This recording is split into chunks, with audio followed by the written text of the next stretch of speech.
જય સ્વામિનારાયણ. હવે આપણે પ્રાપ્તિનું ચિંતન કરીશું.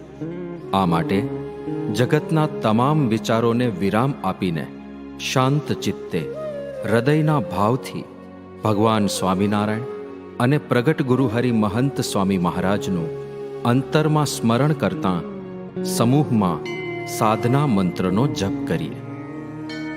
અક્ષરમહં પુરુષોત્તમ દાસોસ્મિ. અક્ષરમહં પુરુષોત્તમ દાસોસ્મિ. હવે નિદિધ્યાસનના શબ્દોને હૃદયમાં ધારીએ.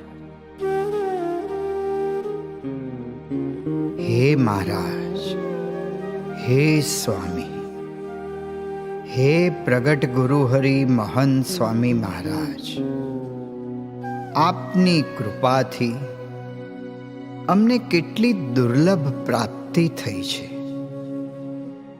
આપે જ અમને સમજાવ્યું છે. અનંત કલ્પ વીત્યા. એક કલ્પ એટલે 8 અબજ 64 કરોડ વર્ષ. હવે એવા અનંત કલ્પ વીત્યા, બધા જ ભગવાનના દર્શન થયા નથી. તો આવા ભગવાન, આટલા દુર્લભ ભગવાન છે.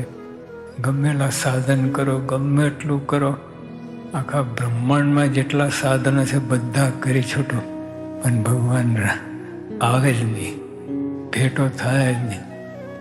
પણ મળ્યા છે, મહારાજ મળ્યા છે અને આયા છે અને આપણા જેવા થયા છે. આપણા જેવા થઈને આપણને સુખ આપે. ઓહો, ખરેખર સ્વામી, અમારા કેટલા મોટા ભાગ્ય. કોઈ સાધનથી જે ભગવાન અને સંત મળે નહીં, ઝાંખી પણ ન થાય, એ ભગવાન અને એ સંતના સાક્ષાત દર્શનનો મને લાભ મળી ગયો. આ અશક્ય વાત શક્ય થઈ ગઈ. કોઈ દિવસ બને નહીં. નિષ્કાળ સ્વામી કહ્યું, ક્યાં કીડીને ક્યાં હાથી.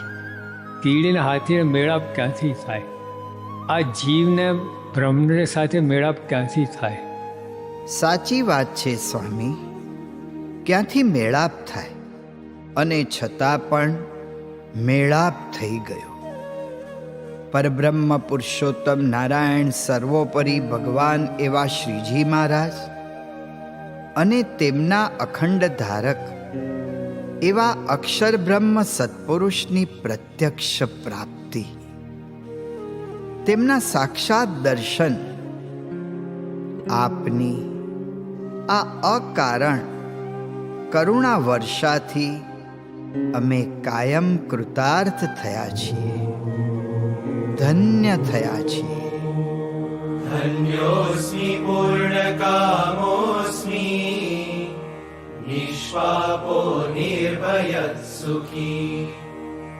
અક્ષર ગુરુ યોગેન સ્વામિનારાયણાશ્રયા.